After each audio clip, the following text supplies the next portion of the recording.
So what happens when you're a councilman in an area, but you pledge allegiance to your old high school? Which football games are you going to first? How do you make these decisions?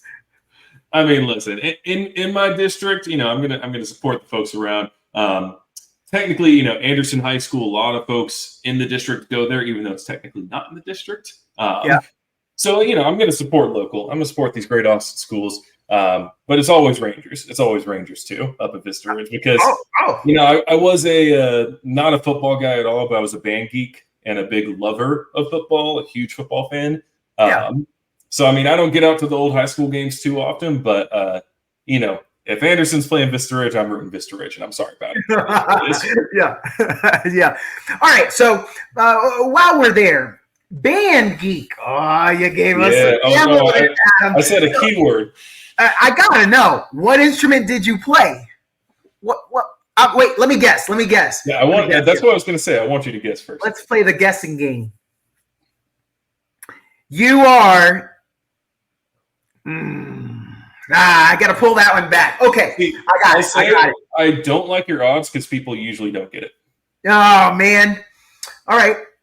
What I think you were a drummer. Oh, wow. Okay, no, you got it. That's No, that's gnarly. Well, so, yeah, I was a big drumline guy, really, really big into drumline. Usually people will guess something like trombone or tuba or trumpet. They get like brass player vibes from me. Yeah. And I think the thing I usually get is people view drummers as like real cocky and everything. So I try not to project too much of that, but I guess but it's in there. It's in there, and you're pulling from it. You said yourself, extrovert. You're pulling that out when you need it. And it's there. Well, it's deep inside. It was really, really formative for my life. It's something that, honestly, I've been told I should bring it more in the campaign trail. The amount of music that I did back in, because Austin's such a music city. I was in, big in high school marching band. Also had like a rock band with my friends. And so, if folks here remember like the Red Eyed Fly or like Momo's downtown, back when those venues existed, we went down and we gigged at those. We were a bad high school band, to be clear. I played drum set for it. But we were like a very good bad high school band. Compared to actual adults who knew what they were doing, terrible. Compared to other high school bands, pretty good. Is there anything better than a trip getting ready? Nope. For a long journey where our podcast released a new epi, searching for a fade fiend, new fixation. Giving this a subscribe is the same sensation. Started with the day ones, they gave us fuel to support the season. Could have been anywhere in the world, but you're here for a reason. Notification bells, text some friends, all to let you know. Check your Bluetooth, connect, talking with Donato.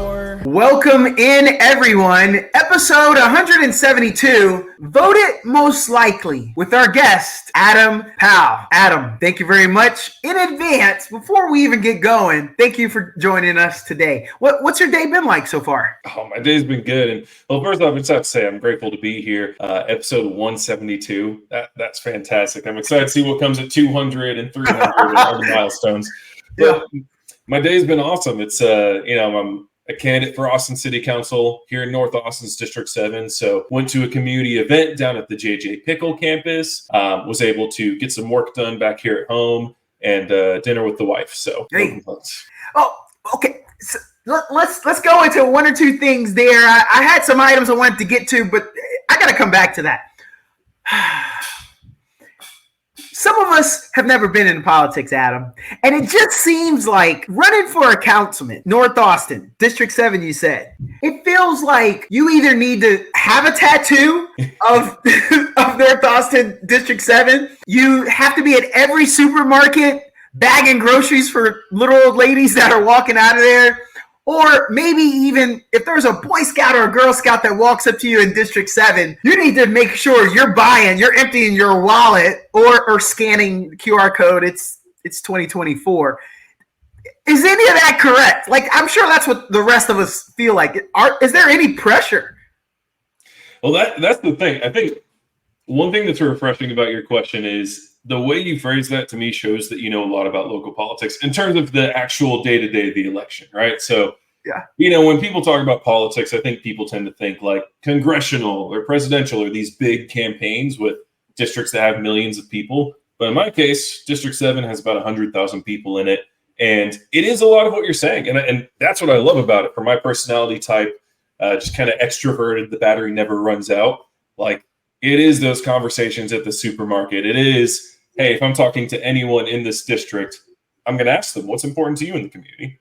What should I be tracking on? What do I need to know as I'm running for office? And I think the critical thing is that, that plus the just deliberate outreach, going and knocking on doors, having community events, that's how you win elections. It's the same way, especially in local politics. It's the same way that it's been as long as elections have existed in this country. It's going out, talking to people in person. So it's refreshing to hear that almost the way you phrase it, because a lot of people are like, oh, well, what about the social media and the digital ads and, then the big PAC money and all that. And it's like, I hear that, and there's none of that. But the reality is it's really the face-to-face stuff. It's community driven.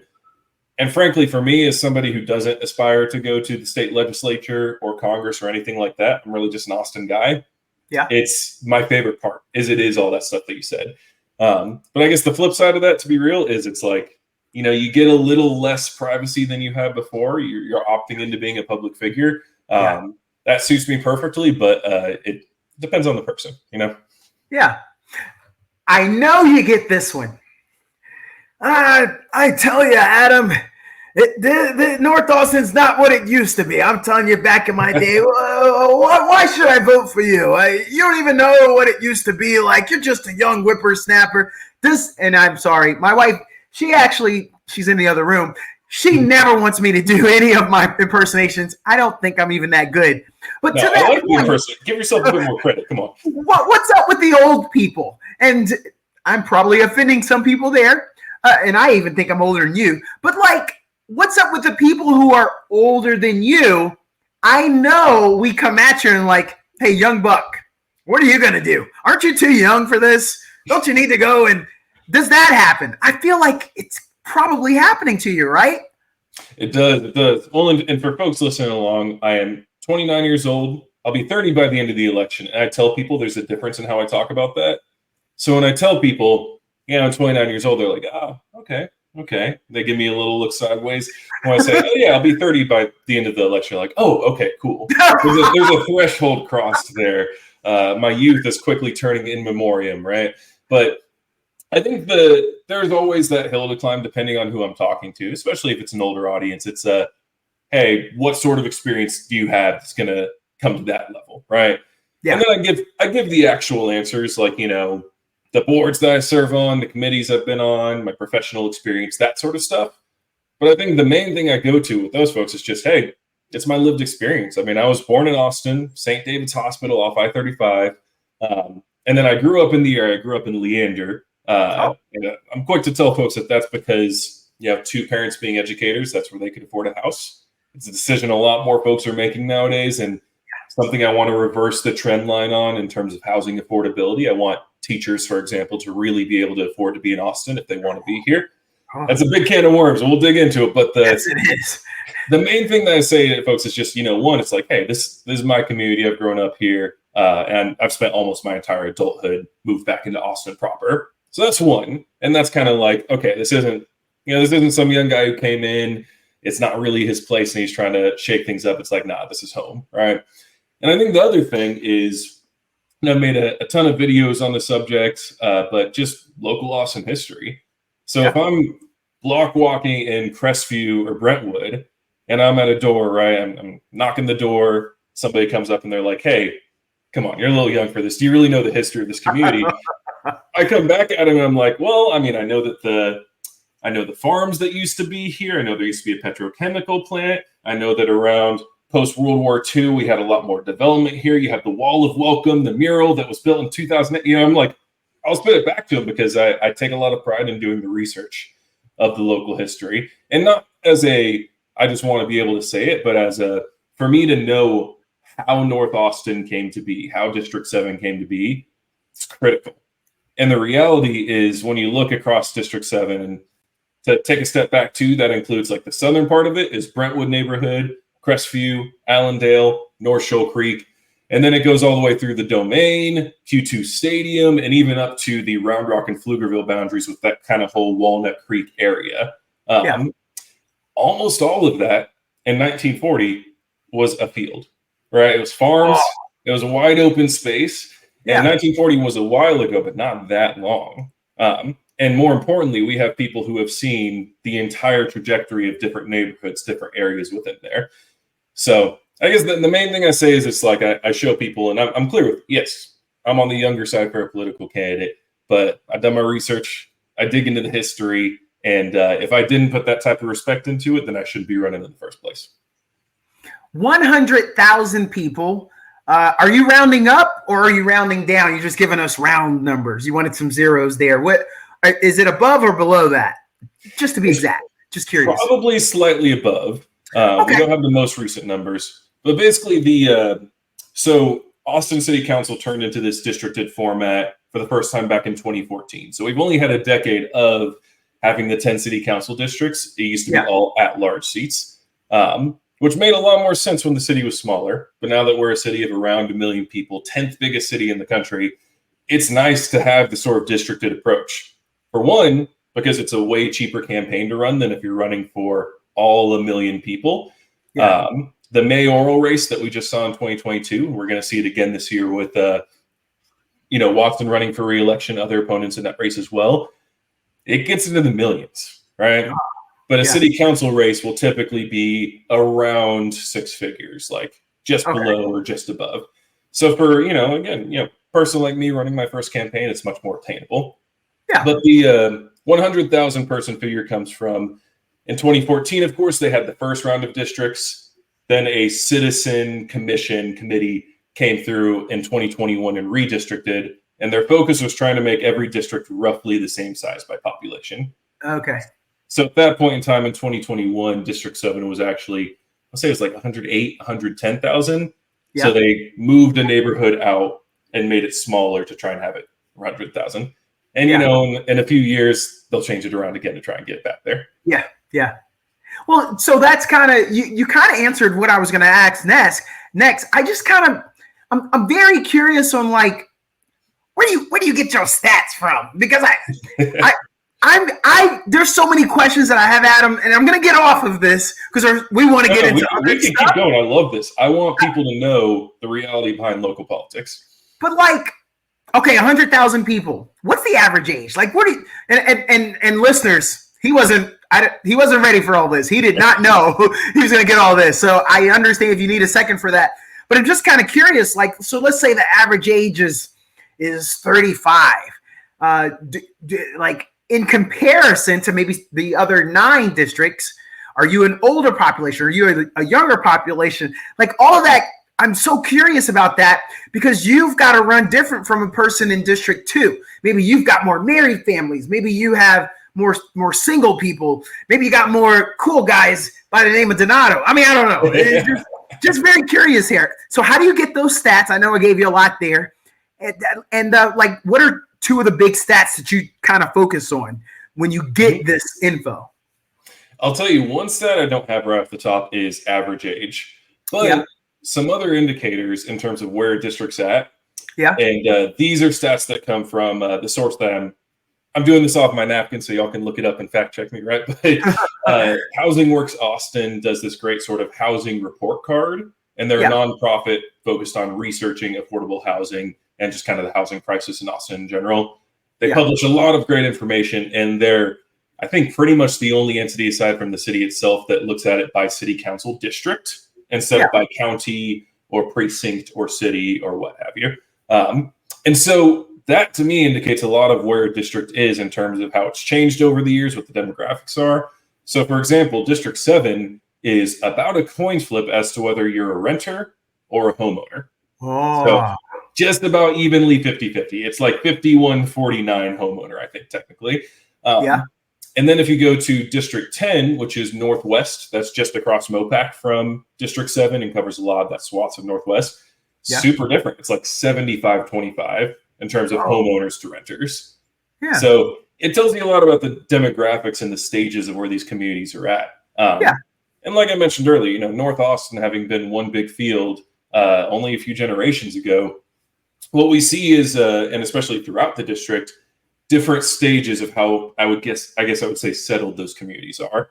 So Crestview, Brentwood, Allendale, these are neighborhoods that have had a lot of continuity. They've looked very similar and had kind of a, they're entrenched in a lot of ways those neighborhoods and those communities really like, right? And you have a lot more folks there who have been there for decades and decades and decades. The northern tip of the district in Walnut Creek area, I was talking to some folks out there and they're like, yeah, we only became part of the city in the 80s, right? So it's like, that's when they were like annexed, and those are, newer communities. And to be clear, no preference between either. They're both of those types of categories are vibrant, wonderful North Austin communities, but it does lead to very different demographics, right? Yep. And then even geographically, you go further north, that gets closer to the suburbs. Like I said, Round Rock, Pflugerville, Cedar Park, Leander. And that means that the housing is more affordable further north. So the northern tip of District 7 has a lot of working class families, immigrant families. If listeners here have gone to like Santorini Cafe or the Balkan Cafe, there's even a little North Lamar International District right up there. It's wonderful. It's vibrant. And it's something that is harder to see in the central core of Austin just because things are way less affordable there. Yeah. So all that to say, it's all on a sliding scale. Mm-hmm. And my goal as a candidate is always understand where that community's at, understand where they want to go, where things are kind of going from the larger system of Austin in general. Yeah. And the most important thing is just listen like crazy. So, and to answer your question a little more directly, that was the housing work stat. Other stats is, and this is no secret, campaigns have access to voter file databases. Okay. So I'm a Democrat. I'm on the left side. We have a software called NGP Van, and it has a bunch of voter file information. And it's not like, full NSA type stuff. It is not a ton of information, but it's enough to be able to say, hey, where are people generally who show up, vote for elections, or don't, who we might want to reach out to and activate. Yeah. Because going through a neighborhood and knocking every single door is not a necessarily feasible thing. You got to have some level of targeting of understanding, who's already politically activated I can reach, who isn't, and finding the strengths and benefits from each of those. I'm so curious. So you're saying you're a local guy. What high school did you go to? Yeah, I went to Vista Ridge High School up in it's right on the border of Leander, Cedar Park, technically. Yeah, I'm familiar. I've gone out there plenty of times. Is that in your district? For those who may not know, it is not. So that is full on, different city, different situation. Yeah. So what happens when you're a councilman in an area, but you pledge allegiance to your old high school? Which football games are you going to first? How do you make decisions? I mean, listen, in my district, I'm gonna support the folks around. Technically, Anderson High School, a lot of folks in the district go there, even though it's technically not in the district. So, I'm going to support local. I'm going to support these great Austin schools. But it's always Rangers. It's always Rangers too up at Vista Ridge because, I was not a football guy at all, but I was a band geek and a big lover of football, a huge football fan. So, I don't get out to the old high school games too often, but, if Anderson's playing Vista Ridge, I'm rooting Vista Ridge, and I'm sorry about it. Yeah. All right. So while we're there, band geek. Oh, you gave us. I said a keyword. I gotta know, what instrument did you play? What? Wait, let me guess. Yeah, that's what I was going to say. I want you to guess first. Let's play the guessing game. You are. I got to pull that one back. Okay, I got it. I don't like your odds because people usually don't get it. Oh, man. All right. What I think you were a drummer. Oh, wow. Okay, no, you got it. That's No, that's gnarly. Well, so, yeah, I was a big drumline guy, really, really big into drumline. Usually people will get something like trombone or tuba or trumpet. They get like brass player vibes from me. Yeah. And I think the thing I usually get is people view drummers as like real cocky and everything. So I try not to project too much of that, but I guess. But it's in there. It's in there, and you're pulling from it. You said yourself, extrovert. You're pulling that out when you need it. Yeah, it's there. Well, it's deep inside. It was really, really formative for my life. It's something that honestly I've been told I should bring it more in the campaign trail. The amount of music that I did back in, because Austin's such a music city. And I was in, big in high school marching band.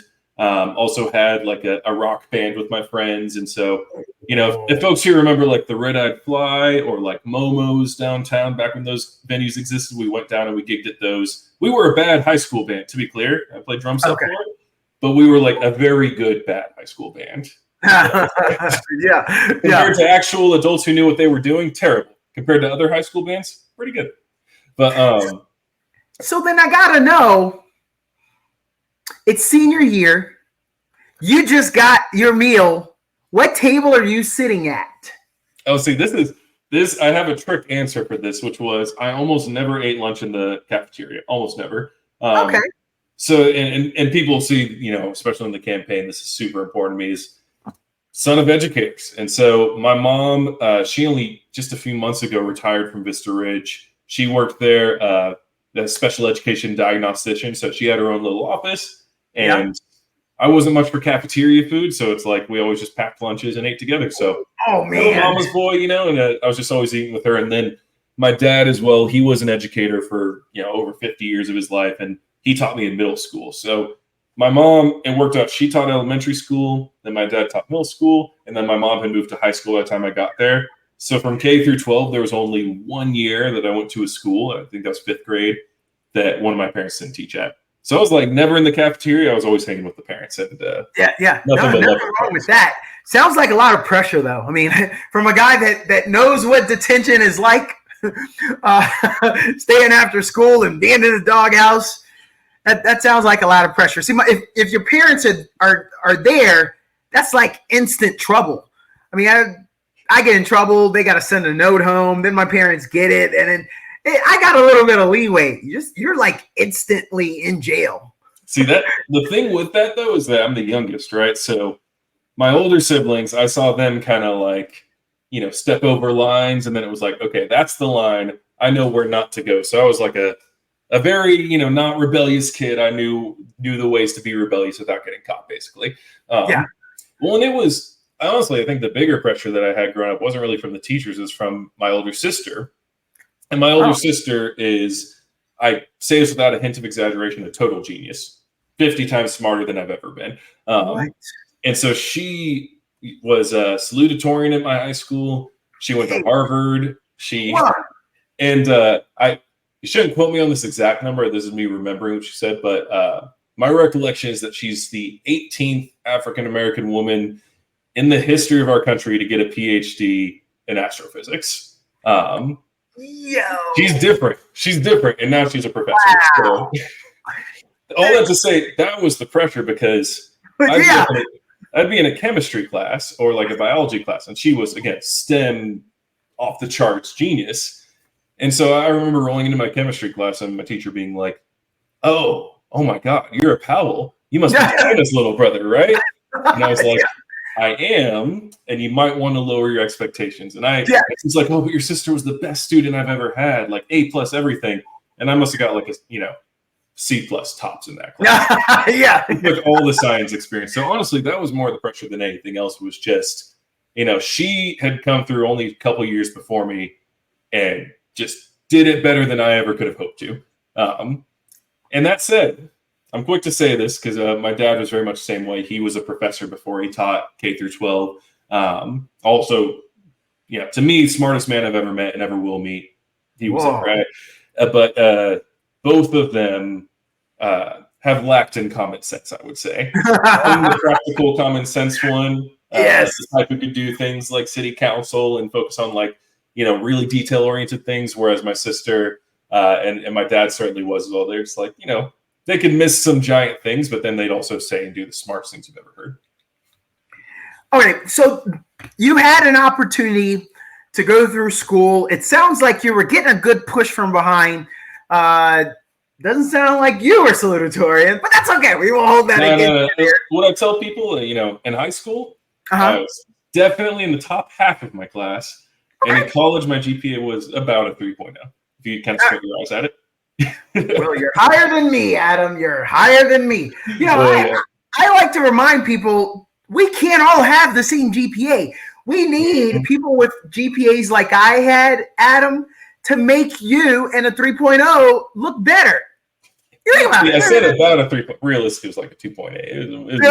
That's the thing. It's I was ruthlessly pragmatic about it. But I'm with you. It's like, hey, if I got the degree and somehow, and I saw my sister and my wife is very much the same way, of just like super, super smart, right? So it's like I see them, and I know I wasn't that type of student. I succeeded. No.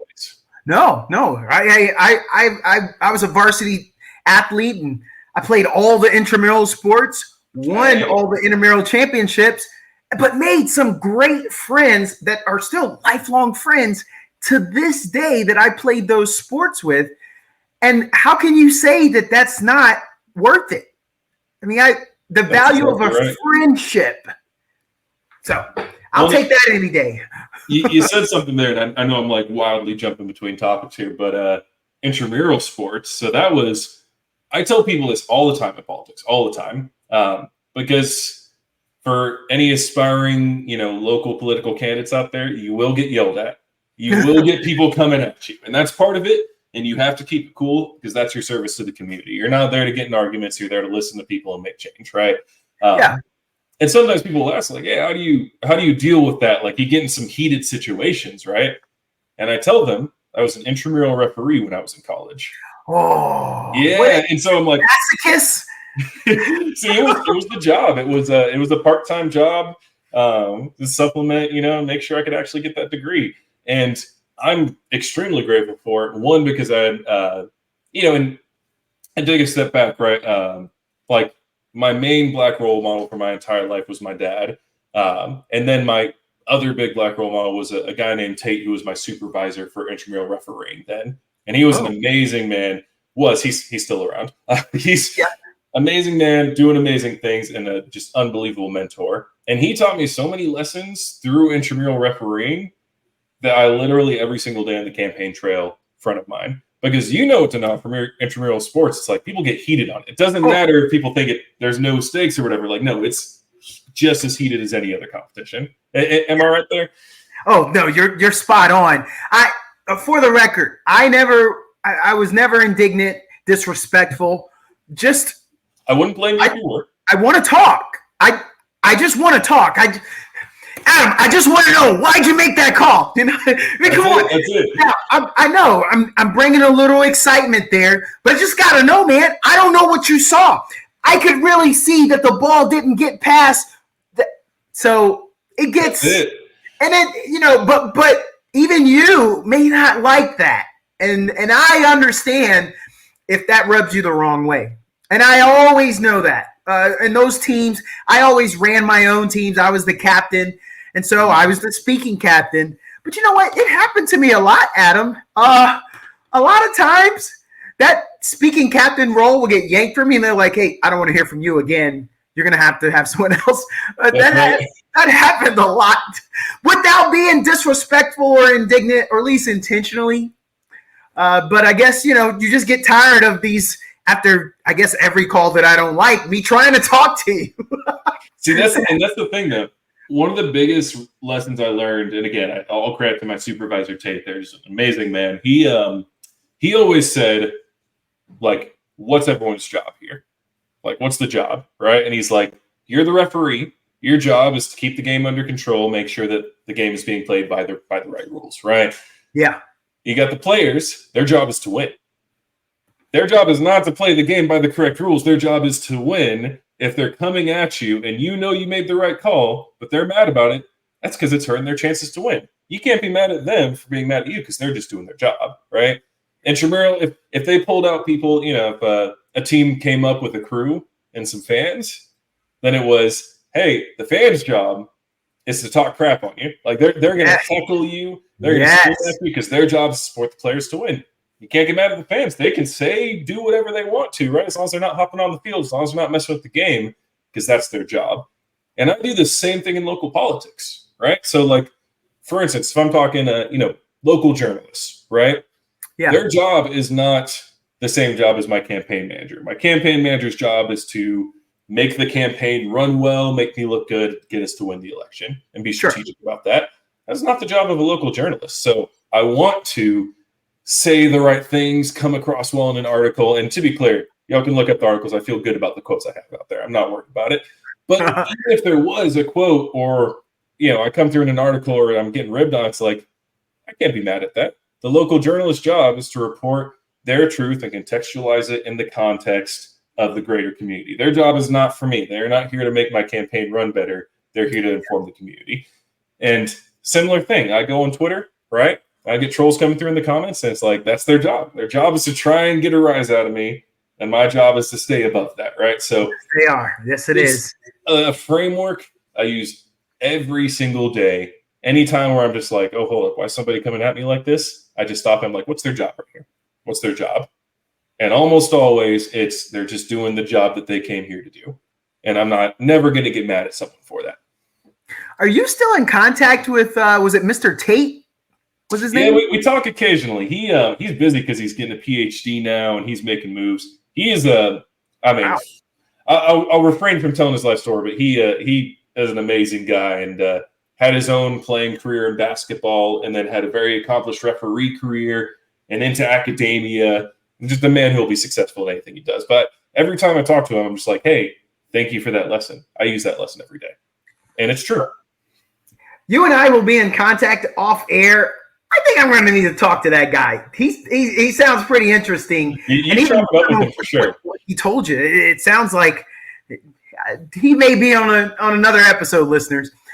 You said yourself, before we started on this, you was like, hey, I hate to jump into another topic. Some of that research stuff that you said, are there cameras? Did you hack cameras in my mouth, in my house? That was one of the points I was going to go to. You already got to it. Oh, you got me paranoid here. That's all that is. Adam, I am paranoid here. I don't know. I'm trying to enjoy the vibe, but a little paranoid.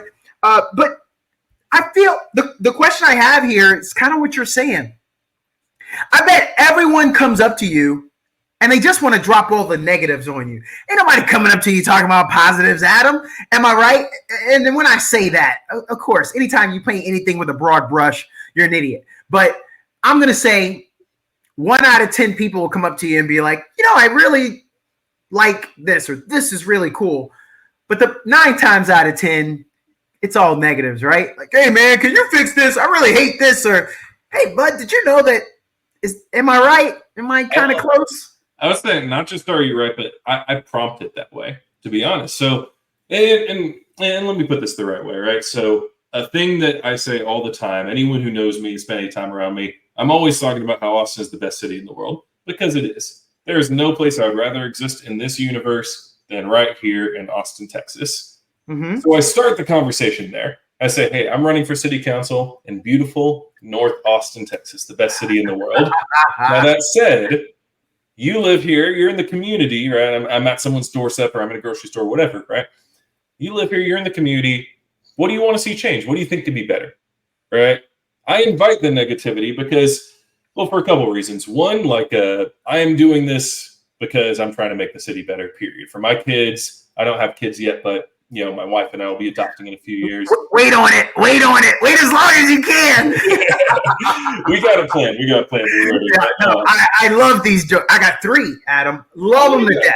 It's incredible. Wouldn't trade them for anything. It's something I'm excited for, and we're just getting a little, having kids during a campaign is not the move, right? So, but it's, I'm like, what is the Austin I'm going to leave for my children? What is the Austin I'm going to leave for my grandkids? That's the real one, right? Yeah. Because it's hard. It is a city of 1 million people. District 7 has 100,000 people in it. We're not going to change the city overnight. And again, I do firmly believe this is the place to be. And when you love a place, you work to make it as better as possible. So that's one side of it, right? I want to push it there because that's the end game for me, is make this place better than it is today, even though I already love it. The other side of it is I'm not personally interested in many political points, like scoring good political PR moves, what have you. Because again, I don't aspire to go to DC. Again, the things would have to change a lot at our state's capital for me to be interested in working there. I know folks who work there, have run for office there, and they have that energy in a way that I don't. I have that energy for our city, right? Yeah. And that makes it a lot more simple because I can create policy in a courageous way. I can approach problem solving in a courageous way. And to put it differently, I'm not really afraid to like step in it politically and put myself in a tough situation because I'm not building towards some larger career here. I am just trying to do what I truly believe is best for Austin in terms of what I'm hearing from the community and representing that. So if I'm spending my time saying, oh, well, I've worked on this and this is awesome, or, let's talk about how great this neighborhood already is. It's like, that's fine. And if people want to talk about that, I'm here. But I want to hear what is not working. I want to hear a parent say, hey, I ride my bike or I ride bikes with my kid to go to school, and this street is hazardous for us to cross. And I'm starting to think maybe I should just take him in the car. It's like, no, I want you to ride your kid to school on a bike, right? Like that's awesome. So let's find a way to make that street safer. I want to hear that stuff because that's what actually impacts people. Yeah. I mean, that's a great way to look at it.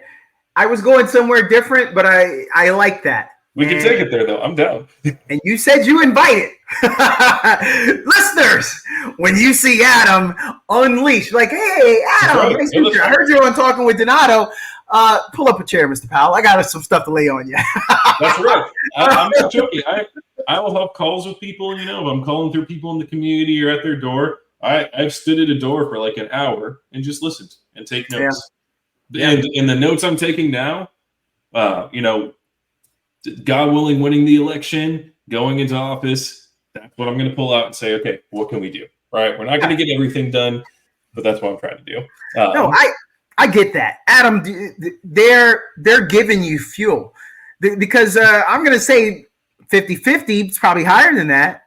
There's probably someone else that has those issues. So now the next time you go somewhere and you have a crowd, they literally just gave you the roadmap. You're like, and here's what I know about what I need to do here. I know that I need to fix that street light over at the corner of Powell and Donato. Man, it's such a crappy light.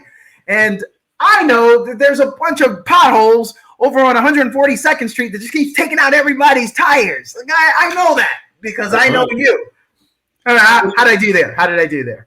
No, exactly. And the other thing too Adam Powell impersonation. You said I could keep doing impersonations. And it was good because, and the other thing too, this will sound a little weird, but hey, it could even be selfish, right? I drive these roads. I ride my bike around the neighborhood. We're talking potholes and streetlights and stuff that, that's what drives me on it. Not just so there is kind of the long-term thing I said earlier of what's the Austin I'm leaving for my kids, for my grandkids. There's also the short term of we can do things right now that literally will make me and my wife's day-to-day easier, that will make my neighbor's day-to-day easier.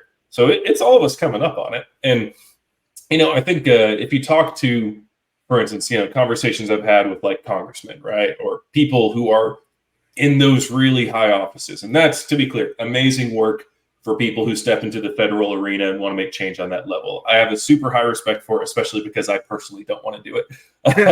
I respect it from a distance. A thing that you'll hear from them is, these could be people who are bringing millions of dollars to Austin or Houston or Dallas or whatever city they represent, millions of dollars, changing federal laws, making such a massive impact. But they'll tell you, I don't see this on the street in front of my house. They're not fixing potholes. They're not doing streetlights. They're not talking about housing, or we'll drop one in Austin, like emergency preparedness, winter storms, water boil notices, like that stuff that falls to the feet of our city government, of our county government. A congressperson, as powerful as they are and as amazing of the work that they do, they'll be the first ones to tell you, like, hey, a lot of that little stuff isn't something they can move the needle on. And so that's kind of what I gave there, was a bit of my pitch of why people should really care about city council, because if you're trying to find something that affects you, literally where you live, the street in front of your house, your sidewalks, where you take your dog, where you go eat lunch, all of that, 9 times out of 10, it's going to be the city or county level. And that's what gets me excited. So, hey, you can even see Adam's being selfish because I want to make my community better for myself too. I like it. I mean, I already was judging you. I mean, anyone that's got a last name that's got 2 L's, man, you being fancy. Why you gotta have 2 L's at the bottom? You're doing too much. I mean, I was already judging you when I saw Adam Powell. I was like, really? I think your name is Adam Poe, but you just added the double L's because it stands out. You can get a little crazy with them. All right, Adam, I got a bunch of notes here. Oh my God, the time is flying. You said something about liking Austin. I used to live in Houston, and I remember I had to come to Austin for work. I'm not from Texas. I had just moved to Houston, and I came out here, and I remember I liked that vibe. This was like 2010, and I really liked the vibe. And I went back to Houston, and I'm talking to all my fraternity brothers, and I'm telling anyone that'll listen, I'm a motorcycle rider. I'm like, yo, Austin is a vibe. We need to go to Austin. Let's just go get some weekend getaways and just like get crazy in Austin. Yeah. Adam, you know how it is for people in the really big cities. Number 3 biggest city in America, or Houston. They feel like it's the center of the universe and there's nothing outside. And so I never could talk anyone into wanting to come, but I instantly picked up on it then, and I was a fan. So I'm just kind of curious. We have listeners. Lately, I've been really big over in Israel. So we have people all over the world. Well, it was Mexico for a while, but now me listeners in Mexico, the listeners in Israel, if you're listening in, what's up? Mis hermanos, I'm still here. I still love you guys. I don't know, Israel's taking over though. They love me. But give us a reason. You said you like Austin. I got it, but they don't know anything about Austin. I want you to give them 2 big reasons why they should like and or visit Austin. Hit us, Adam. Give us something. Oh, this is good. I'll say, too, this is interesting because there are a lot of conversations on the campaign trail. Selling people on moving to Austin is usually not one of them because, frankly, we're the it city. We sell ourselves. And so, I mean, that's what I would say to start, right? This is a vibrant culture.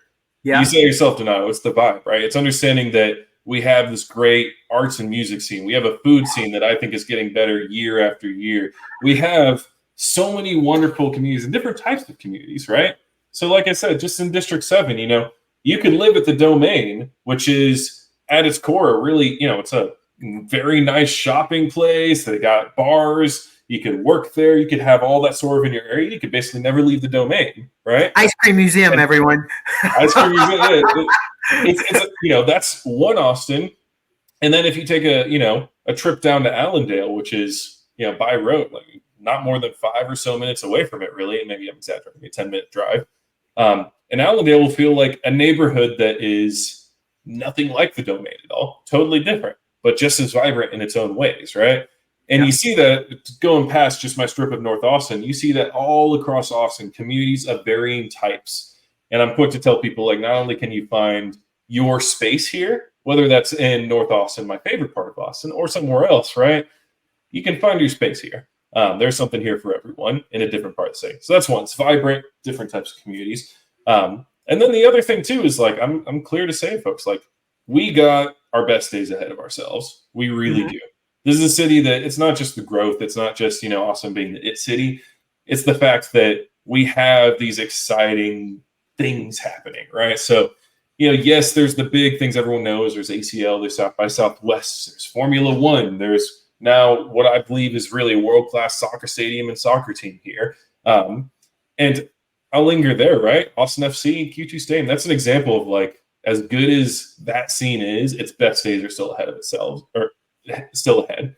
Or a soccer team that's only been around since 2021 in terms of playing. So it's like there's so much to come. So as much as people like Austin now, I guess the last thing I'll say is, like, it's very much a city still on the come up, still with so much to do. And my job within this, and what I want to make sure, and this is a bottom line for the entire campaign, is my goal is for anyone who wants to be in Austin to be here, to find a place here. And that's why, like, as our city continues to come up, I'm going to continue to fight for affordable housing to fight for more transportation and mobility, for better water, energy, the things that let people know, hey, you have a place here. No matter your background, no matter what you're here to do, I want you to be here if you want to be here. Awesome. And phew, you didn't steal my vibe again. I was like, but you're ahead of it. So I have this one question I'm about to do, and then I was going to come back to Austin FC and ask you a question, but I need you to know I'm coming at you sideways with that question. But that one's going to come. No. That one's going to come.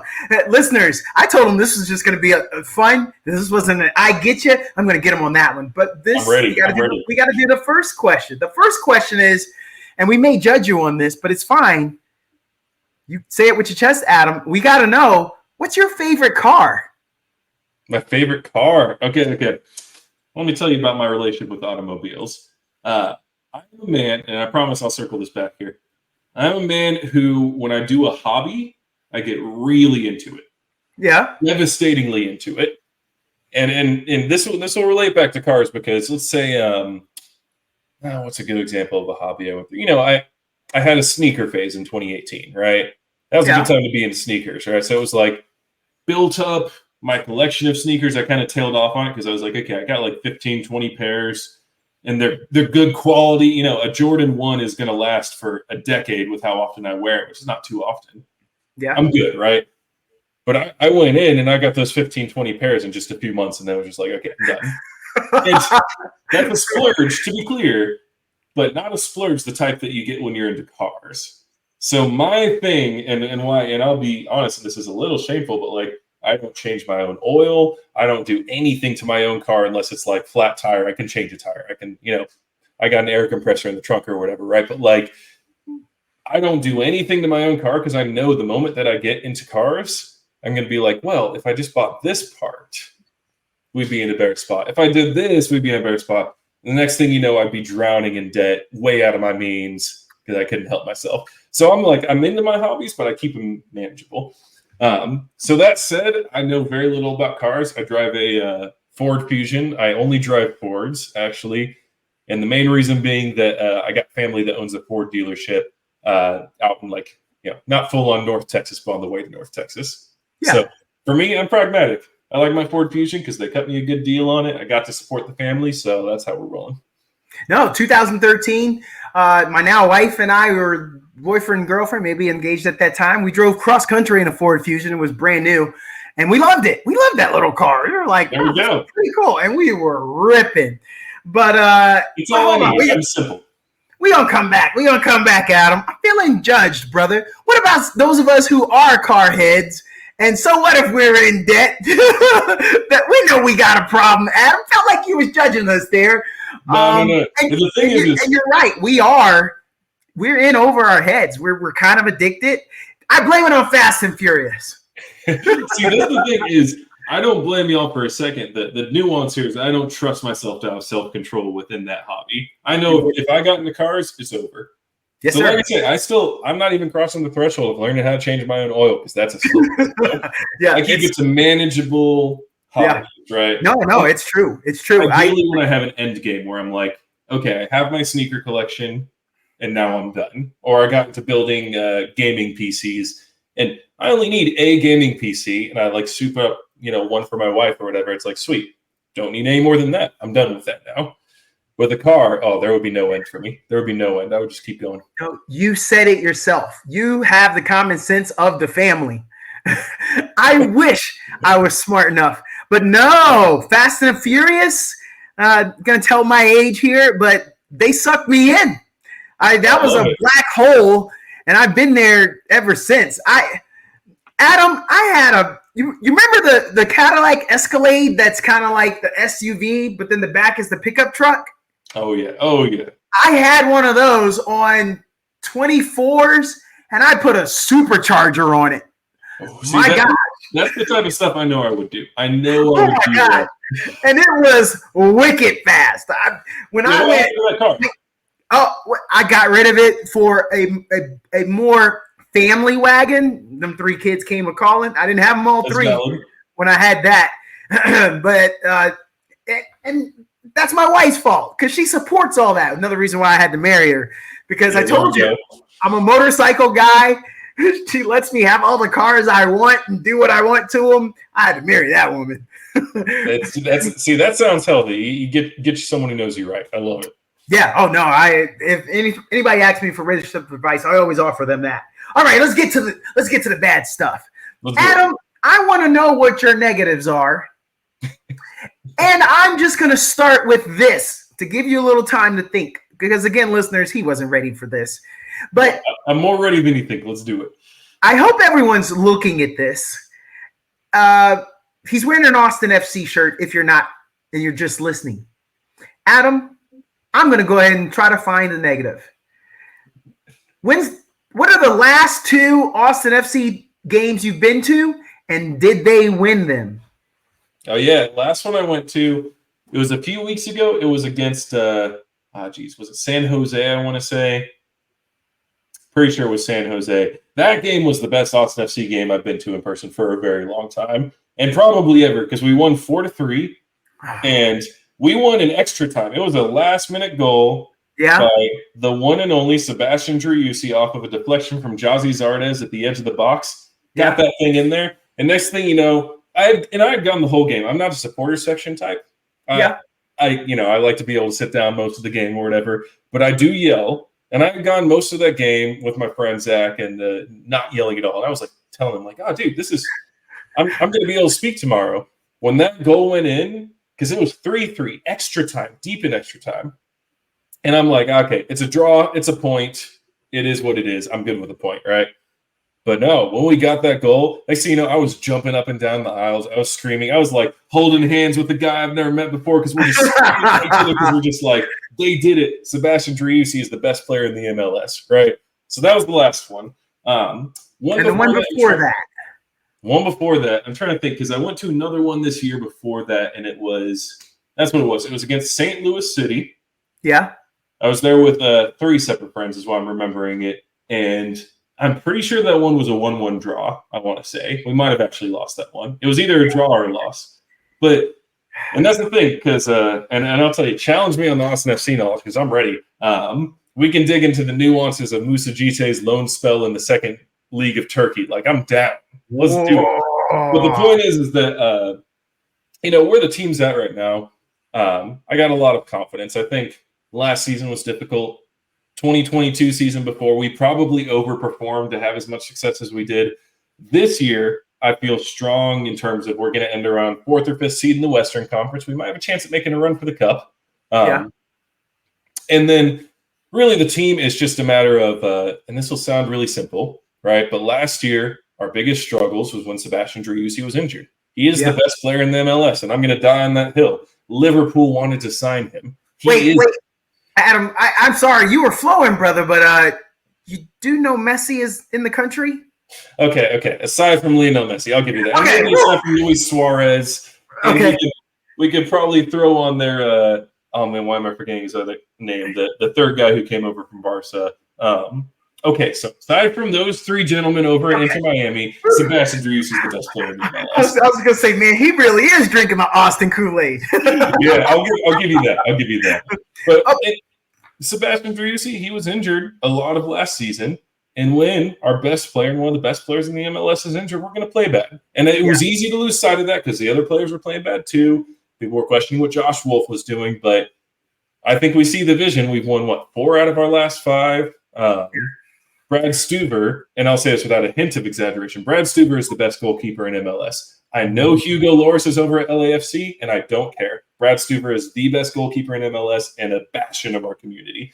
So there's a lot to love with Austin FC. That's all I'm saying. Well, you flunked it, and I'm sorry, rivals of Adam Powell. I hope you guys download and listen to this. I tried. Y'all saw that. What I wanted, Adam, I'm a hater. I need you. I like you, but I just need you. I'm just telling you who I am. Man, I was hoping that they lost both games you've been to, so then I could say it here, and then that's the clip I use. Hey, Austin, Adam Powell, when he goes to games, we lose. It's Adam's fault. You're trying to pull the Ted Cruz curse whenever Ted Cruz goes to a big Texas game or Texas sporting game.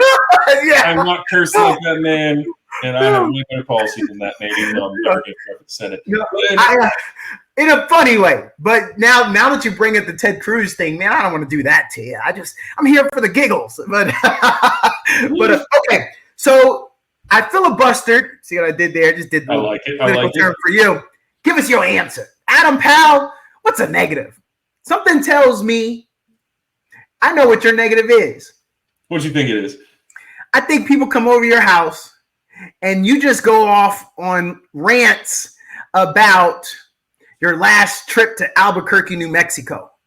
You're going into minutia about, Albuquerque is great, man. It's just a vibrant city, and I think it's in another 15 years, it'll be Albuquerque. Am I right?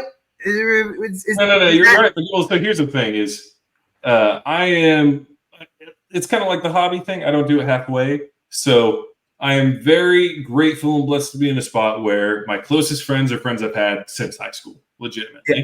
I have some other close friends who are slightly newer, but like really my tribe is people that I've known since I was like 14.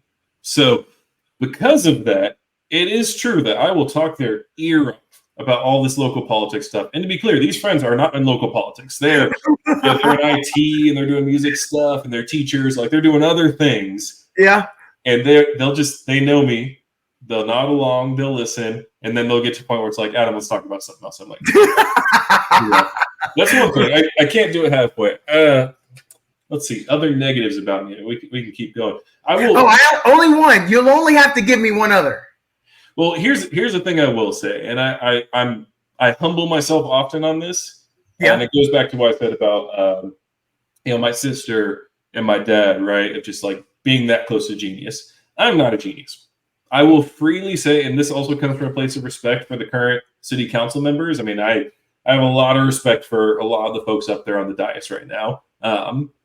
And I never portray myself in the campaign as somebody who is a visionary, like a true visionary, someone who has some sort of master plan that hasn't been thought of before. I don't see myself as that guy. And I don't think I'm that guy. So that's, and people can say it's a negative, and I wouldn't fault them for it. I am my whole policy, my whole approach to local governance is what we talked about earlier. Listen to people, get the problems, do what I can to solve them. It's a death by 1,000 cuts. It's a larger, kind of effect. But the thing is like, people will be like, hey, what's your like grand policy that you're doing in year one? And I'm like, it's probably nothing, honestly. It's probably year one is mostly going to be me hunkering down, doing the little things for the community bit by bit. I'm not saying I'll never do a big policy, but I'm not hopping straight into that because I'm not going to pretend to be smarter than anyone. The only thing I'll pretend to be, and not pretend to be, the thing I know I am is at a level of commitment where I can do the work, put political will behind people. So that's, and it isn't negative. People are looking for a truly visionary, next level policy leader. I don't think I'm that guy. No, every negative is a positive is how I see life. And the positive I see it that is, this is what you're saying. I work for now, not now, but right now.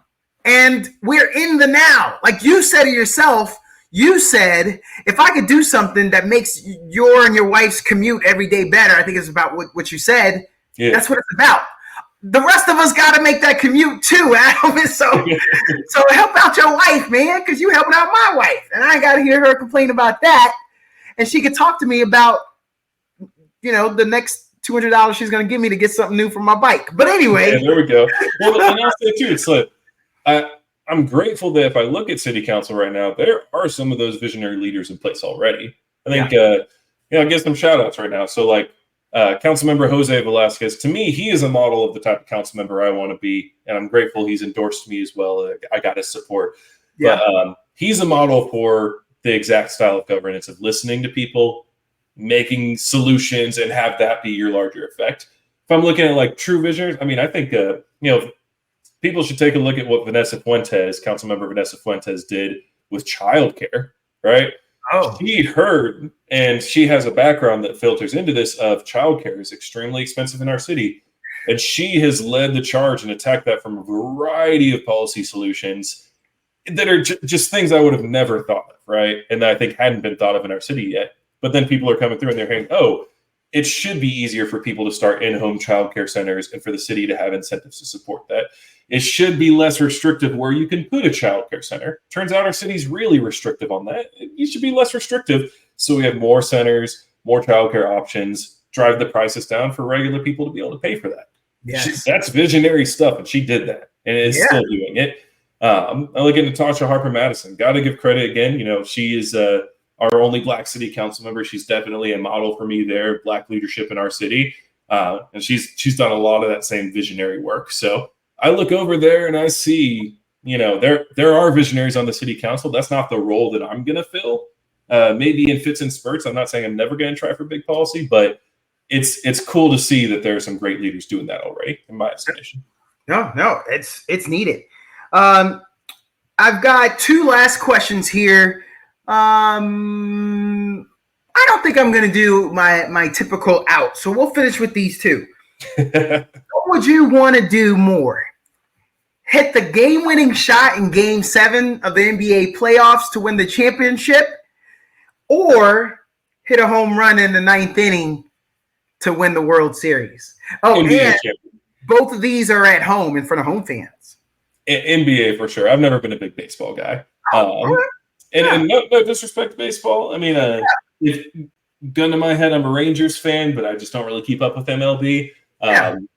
But I will say, I think we might witness this happen with my team. I'm an OKC Thunder fan, and they're doing it. They're doing it big. I think we might see that exact situation play out with Shai Gilgeous-Alexander. So if there's a chance that I could swap spots with Shai or Chet Holmgren or Josh Giddey or whoever would be doing that, I mean, yeah, I'd take that shot for sure. Home runs are great. I love a baseball game. Shout out Red Rock Express and all that, but I'm picking NBA every time. No, nothing wrong. This is the one I'm going to end with. You kind of already told us about your friends, but I'm going to use the word peers. What do your peers say to describe you? How do they describe you? That's a good one. I would say my peers in local politics and kind of in that space. The thing that, and I'm leaning towards the positive part because it's what I hold on to. Sure. When people say this guy loves Austin so much, I hear that a lot, and that to me is the best compliment I could ever get. And I'm gonna get a little real for a moment here. And I maybe alluded a little bit to in this conversation, but I don't think I've outright said it. I mean, I do this work. I decided to run for office following the example of my parents, right? Like my mom who just retired, and we're only a few days away from this. We're recording this on May 7th. On May 2nd, back in 2022, my dad passed away. And he was a man who spent over 50 years of his life working as an educator. I had been kicking around the idea probably since 2019 of running for this spot, knowing that, and a little background context too, it's an open seat. The current council member, Leslie Poole, is term limited. So I knew this was like a lane, something I could look into. But it was, I know for sure it was when he passed away, and I was looking at his legacy. And I've always thought, like, if I can be 10% of what my dad was in his life and what he did, coming up in Mississippi and then Chicago, getting a PhD as a black man in Chicago in 1972, becoming one of the earliest professors of psychology at Yale and UT, and then having this amazing retirement career teaching K through 12. He's the best man I've ever met and ever will meet. I'm like, if I can do a fraction of that, that's what I want to do. And when I was thinking about his legacy and the tens of thousands of students that he helped, what I thought was, if my legacy is that this guy loves Austin more than anyone else, that's it. That's like it. When I'm gone, that's what I want people to say about me. And on top of that, he was a good husband and he was a good father. Oh, hey. If that's what people say, life complete. I could wish for nothing better than that. So yeah, that's where I land on. Man, we took him through the gamut, Adam. We gave him some laughs. We got serious. We gave him some stats. We ended with the heart-tugging moment. Hey, it's all because you know what you're doing, Janata. You're a professional. You know how to steer these conversations. I'm telling you, it's great, and more importantly, it was fun, Adam. I mean, we're at I'm going to do some editing, but we're at an hour and 1 minute. I mean, I love it. We blew through it. I didn't get through all of my questions here, but I always love that because I leave that meat on the bone and get some feedback in the comments, and let's bring them back. So, hey, I'll come anytime you want to talk. I'm going to keep coming by. This was awesome. And, the most important thing is I don't think we leaned too far into political no man's land. I don't think we alienated anybody here. I just think people had the opportunity to just have a great conversation and find out something about you. And for that, I don't think we're wrong. Well, and I got to say too, this is local politics in action, y'all. If you're listening to this and you enjoyed this conversation and you felt there were some meaningful things said about the future of Austin or wherever you are, your community, I mean, what I challenge people all the time is find the local government or local committee or entity that affects your life, and you listening to this, you can make an impact on it. I guarantee it. Half of it's just showing up and caring. And if you're hearing today and like to not say, I agree, we're not stepping into political no man's land. This stuff gets emotional and heated sometimes, but it is a different type of thing. We're not hopping into the intense partisan nature of national politics. We're not hopping into doomer headlines that you see on social media that make you feel depressed. I truly believe local politics is the most energizing stuff out there. I wouldn't be doing it otherwise. Yeah. So, that's my challenge, folks. Adam, how do they stay in contact? How do they get more info? I think you're a great TikTok follow, but for those that are listening, how do they keep in touch and follow? Number one thing is going to adamforaustin.com. That is FOR or the number 4. I got both domains, so work with either. adamforaustin.com. There you can would definitely encourage y'all to at least sign up on the front page, get onto my email newsletter. You'll stay up to date on events, fundraisers, opportunities to get out in the community and help out the campaign. Other thing on that website, we've got a tab called Community Conversations. Is an open forum. Anything that you want to write in there that you think I should know, I personally read through everything that gets submitted there. So if you're hearing this and you're in Austin, and whether you're in North Austin or not, right? Or hey, even if you're out of the city and you have some thoughts about Austin, put them in there. I want to read them. I want to take that into account. And then I'll also say on that website, I have to make this plug. This is a grassroots campaign, and I got staff members to pay, printing materials to buy, taxes to pay, all this sorts of stuff. If you can make a donation, that is massive. From $5 all the way up to, thankfully, Austin has donations capped at $450. Okay. Nobody can drop $100,000 on me and buy me out. I'm unbuyable. But a $450 investment or anything below that is massive for us. And then outside of that, all the social medias is Adam Powell ATX. That's Twitter. I refuse to call it X. Definitely the TikTok and Instagram. Both of those have my local history content on it, as well as the campaign stuff. And I'm barely on Facebook, but you can go Adam Powell ATX over there too. Adam, thanks a lot, man. You were great, and more importantly, thanks for having the conversation with me. Of course, and everyone listening right now, wherever you're listening to this, make sure you follow, make sure you rate or like or subscribe, support Donato. He's killing it. He's doing the work right now, and I'm just honored to be here. Thank you, sir.